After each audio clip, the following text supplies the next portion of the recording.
Bonsoir mesdames et messieurs, bienvenue à cette nouvelle édition d'information sur Kinactu Télévision à la une de l'actualité. Ce vendredi 22 décembre intervient la publication provisoire des résultats du scrutin de ce 20 décembre au niveau présidentiel. La CENI précise que les résultats seront livrés bureau de vote par bureau de vote. Et la mission d'observation Moe Senko ECC a dans un point de presse reconnu la primaire de la publication des résultats des élections à la Commission électorale nationale indépendante telle que reprise dans la Constitution. D'entrée de jeu, les premières tendances de l'élection présidentielle seront publiées ce vendredi 22 décembre 2023 à partir du centre Bosolo installé à l'Athénée de la Gombe dans la ville de Kinshasa dans l'optique d'une publication provisoire et progressive pour la présidentielle. Affirmation faite par Didi Manara, deuxième vice-président de la CENI. Jeudi, 8h54. J'aimerais vous dire que nous sommes à plus ou moins 97% du numéro de vote vert. Vous pouvez faire des calculs, je ne suis pas très fort en calcul mental, mais 97% au moins des bureaux de vote ont été ouverts. Les 3%, vous savez, cette opération, c'est une opération de grande envergure qui se passe sur l'étendue du territoire national. Notre pays est à dimension continentale. Déjà, atteindre ce score, c'est déjà un miracle. J'ai vu au matin hier, il y en a qui disaient des 43% et même un peu moins. Ils disaient mais c'était trop précipité. Voilà, nous sommes au rendez-vous. C'est demain. Demain, parce que les élections se terminent aujourd'hui. Et demain, nous commençons la compilation et l'exhibition des résultats sur le tableau qui est derrière nous. Donc, les premières tendances, nous les aurons demain. De toutes les façons, la population elle-même a déjà les premières tendances. Prenez par exemple la diaspora. On a déjà tout affiché. La loi nous exige que nous puissions afficher les résultats bureau de vote par bureau de vote. Il y en a qui doutaient, mais nous l'avons fait. Tout le monde peut aller en ville, tout le monde peut voir. Les résultats sont là. Donc les premières tendances, vous le verrez. Demain, il y a les pourcentages, nous allons les dégager. Et ça sera au vu et au su de tout le monde, de toute la communauté. Je n'ai pas connaissance qu'il y a eu bourrage des urnes. Je sais qu'il y a parmi les candidats des inciviques. Mais ils ne savaient pas, par exemple, pour la plupart, ils sont allés se ruer sur des machines qui n'étaient pas dans les bureaux de vote. Or, c'était des machines réserves, c'est-à-dire les dispositifs électroniques de vote réserve. Mais pour les ouvrir, il y a toute une démarche à faire. Et je ne sais pas qu'est-ce qu'ils ont fait avec ces machines-là. Dans les mêmes volets, la mission d'observation électorale de l'Union africaine a publié ce vendredi 22 décembre 2023 son premier rapport d'observation des élections du 20 décembre dernier en République démocratique du Congo. Pour ce faire, cette organisation continentale précise que le scrutin s'est déroulé dans une atmosphère relativement calme avec des défis logistiques majeurs. Suivez. La mission d'observation électorale de l'Union africaine a publié ce vendredi son premier rapport d'observation des élections du 20 décembre dernier en République démocratique du Congo. Pour cette mission continentale, les élections se sont déroulées dans une atmosphère relativement calme avec des défis logistiques majeurs. Ainsi, elle exhorte les autorités de la RDC, la classe politique, toutes les parties prenantes au processus électoral à faire preuve de retenue et à créer un cadre de dialogue politique ouvert et inclusif aux fins de préserver la cohésion nationale et la stabilité politique en RDC nécessaire au renforcement de la paix et du développement de la République démocratique du Congo, renseignent les rapports. Elle indique avoir pris acte de la décision de la Commission électorale nationale indépendante, CENI en sigle, de prolonger les délais de vote au 21 décembre pour le bureau de vote qui n'ont pas ouvert le mercredi et ceux ayant ouvert avec retard, aux fins de permettre aux citoyens congolais qui n'ont pas pu le faire la veille de jouir de leur droit de vote.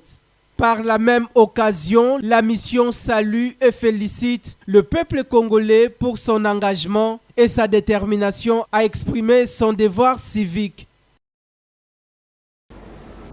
Et par ailleurs, le Centre Carter a dans son rapport déclaré que les élections en République démocratique du Congo se sont déroulées dans un contexte de profond manque de confiance de la part de nombreux citoyens envers Un processus équitable, situation qui crée actuellement des contestations et des soulèvements du côté de l'opposition politique congolaise avant la tenue des échéances électorales en RDC. Suivez. Ces manques de confiance, selon l'organisation, découlent en partie des processus électoraux antérieurs et de la composition de la Commission électorale nationale indépendante, CENI en sigle, ainsi que d'un manque de transparence, notamment en ce qui concerne le processus d'enregistrement des électeurs. Concernant l'environnement électoral, le Centre Carter a observé une dégradation du climat au cours de la campagne, suscitant des inquiétudes croissantes quant à l'intolérance politique et aux tensions. 2 candidats ont été tués dans les provinces du Nord Kivu et du Sud Kivu, peu de temps avant le scrutin, le 14 décembre, suite à un meeting à Kisangani. Dans la province de la Chopo, une femme candidate a été blessée à l'arme blanche. De violences entre partis politiques opposés et des membres de la coalition au pouvoir ont également eu lieu, entraînant la mort d'au moins 19 personnes et plusieurs blessés. Les observateurs du Centre Carter ont signalé la destruction des matériels de campagne à travers le pays.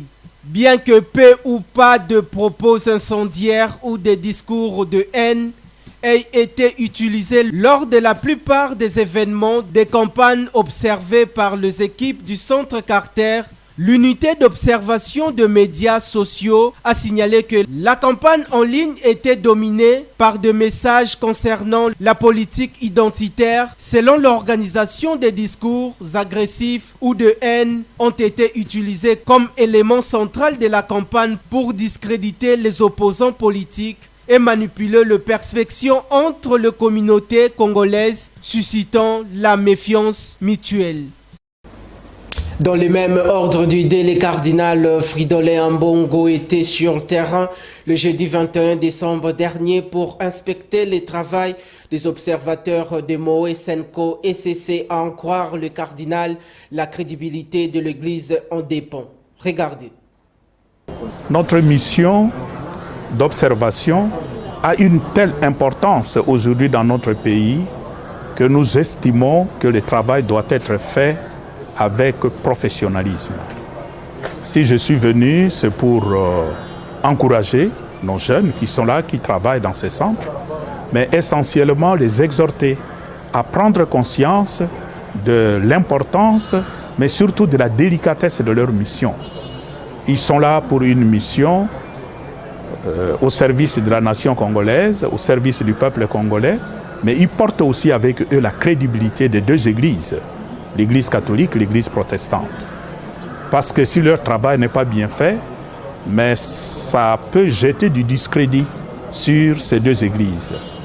Voilà pourquoi nous les exhortons à faire leur travail en mettant de côté leurs émotions, leurs sentiments, leurs intérêts et travailler essentiellement par professionnalisme, de telle sorte que les données et la conclusion à laquelle l'observation arrivera puisse s'appuyer essentiellement sur des faits observés, des faits que nous pouvons prouver demain. Et sur cette base, les pasteurs auront la liberté de prendre la parole, même si ça plaira d'un côté et ça déplaira de l'autre. Dans un autre registre, 5 candidats présidents de l'opposition et de la société civile congolaise se sont mis en bloc pour contester des irrégularités lors du scrutin de ce 20 décembre et exigent la réorganisation des nouvelles élections avec un nouveau bureau de la CENI à une date fixée dans les conditions d'égalité de toutes les parties prenantes. Suivez la lecture de la déclaration conjointe de ces candidats. Certains bureaux ont reçu du matériel électoral destiné à d'autres bureaux. Plusieurs bureaux ont été saccagés ou brûlés par des électeurs pour des soupçons de fraude par des agents de la CENI et certains candidats. Des candidats ont été interpellés par la population et livrés à la police pour détention illégale de machines et ou des bulletins de vote déjà remplis. plusieurs milliers de fausses cartes ont été découvertes chez certains candidats. Plusieurs électeurs n'ont pas retrouvé leur nom sur les listes attestant que le fichier électoral n'est absolument pas fiable. Il appelle de ces faits d'irrégularité et même de dysfonctionnement que tous les électeurs ne sauraient effectuer leur vote ce 20 décembre 2023. L'opération de vote n'aura été qu'un simulacre dont les résultats ne concerneront que des électeurs de quelques bureaux de vote. En conséquence, nous appelons le peuple congolais, la CENI, le gouvernement, la SADC, l'Union africaine et la communauté internationale, 1. à constater qu'au matin du jeudi 21 décembre 2023, les élections générales prévues au 20 décembre 2023 n'auront pas eu lieu, comme le prévoit la Constitution et la loi électorale. 2. À constater qu'il n'existe légalement aucune dérogation possible au jour du scrutin. La dérogation ne concernant que les heures d'ouverture et de fermeture. Une telle dérogation d'heures et non de jours doit être motivée et ne peut être décidée que dans les conditions assurant l'égalité des citoyens devant le suffrage, conformément aux dispositions de l'article 52 de la loi électorale. Pour le parti politique Ensemble pour la République, le processus électoral s'est clôturé dans la confusion totale. Ce parti cher à Moïse Katumbi Chapwe a pointé du doigt à la Commission électorale nationale indépendante au motif d'avoir pris des engagements pour faciliter la fraude et a prévenu qu'il n'acceptera pas le résultat. Regardez. Le constat est un constat malheureux parce que le processus électoral qui a été mené de manière chaotique par M. Kadima se termine aujourd'hui dans la confusion la plus complète. Aujourd'hui, nous avons assisté à une situation telle que près de 50% de la population n'a pas pu exercer son droit de vote pour plusieurs raisons. La première et la raison la plus importante, c'est que plus de 30% des bureaux de vote n'ont pas pu ouvrir et fonctionner effectivement. La deuxième raison est que les bureaux de vote qui ont ouvert n'ont pas fonctionné pendant le temps prévu par les règlements de la CENI. Aujourd'hui, il est clair qu'on a découvert plusieurs personnalités, plusieurs individus et plusieurs candidats en possession des machines électorales et des bulletins de vote. Ce qui démontre à suffisance que la CENI a pris des engagements pour favoriser la fraude. Il y a également les témoins de Ensemble pour la République ont été chassés de plusieurs bureaux de vote, interdits d'accès, et lorsque les bureaux de vote ont fermé, plusieurs témoins n'ont pas pu accéder et les responsables de la CENI se sont enfermés avec les machines. Nous tenons à dire ceci. Nous n'accepterons pas des résultats frauduleux et nous appelons M. Kadima à respecter son engagement d'organiser des élections transparentes, démocratiques et crédibles.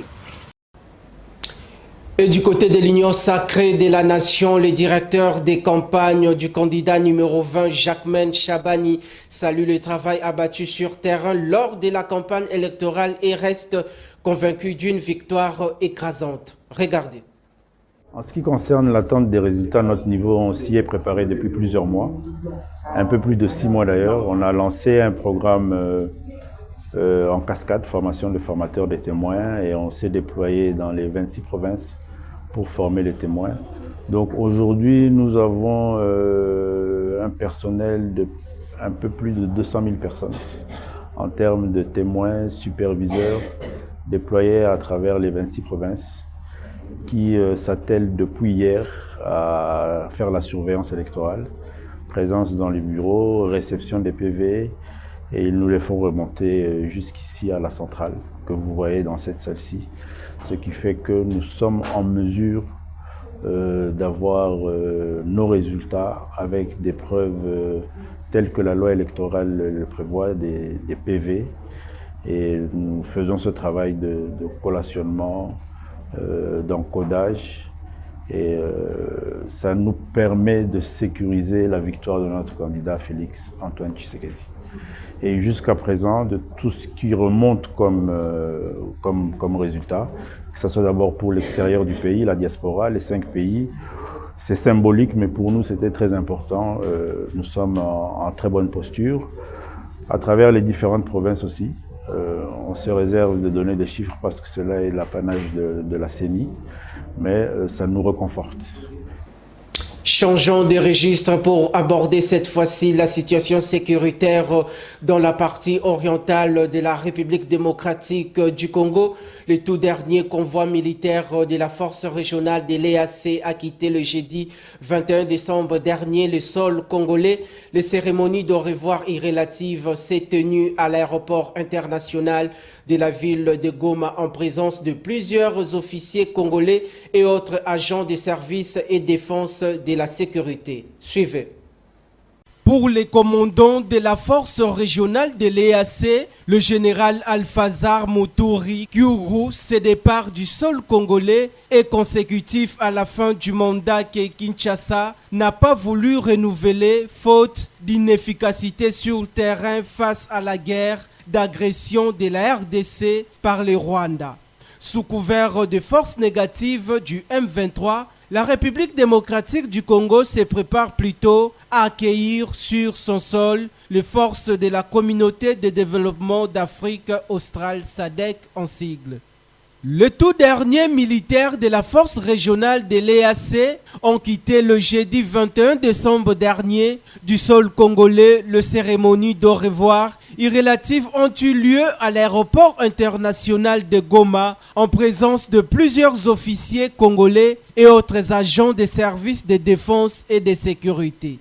À cette occasion, le commandant de l'EAC, le général Alfazar Muturi, ce départ du sol congolais est consécutif à la fin du mandat que Kinshasa n'a pas voulu renouveler faute d'inefficacité sur le terrain face à la guerre d'agression de la RDC par le Rwanda sous couvert du M23. La République démocratique du Congo se prépare plutôt à accueillir sur son sol les forces de la communauté de développement d'Afrique australe SADC en sigle.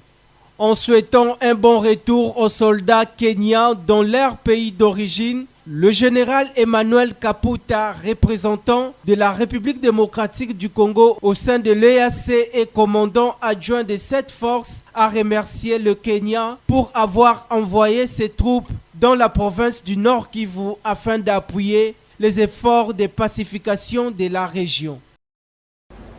Dans la même lignée, les affrontements entre les terroristes du M23 et le jeune patriote Wazalendo ont repris ce vendredi 22 décembre 2023 dans les localités de Biombo et Nirakajanga ainsi que dans certaines collines surplombant l'agglomération des Matanda dans le territoire de Massissi. Pour l'heure, la cité de Biombo s'est vide de tous ses habitants, y compris les déplacés internes. Suivez. Les affrontements entre les forces négatives du M23 et le jeune patriote communément appelé Wazalendo ont repris ce vendredi 22 décembre dans les localités de Biambwe, Niarakajanga ainsi que dans certaines collines surplombant l'agglomération de Matanda dans les territoires de Massissi en province du Nord Kivu. Pour l'heure, la cité de Biambwe se vide de tous ses habitants, y compris les déplacés internes qui avaient déjà pris refuge.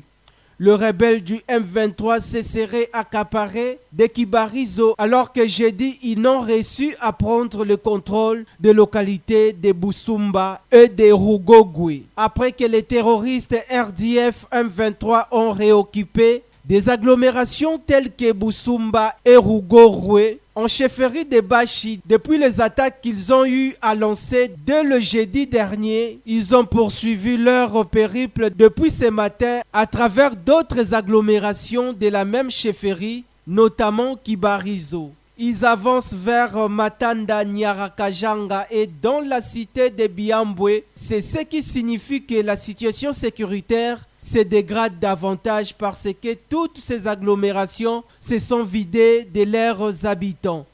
Les affrontements sont en cours sur différentes lignes, témoigne Telesphore Mitondeke, rapporteur général de la société civile de Massissi.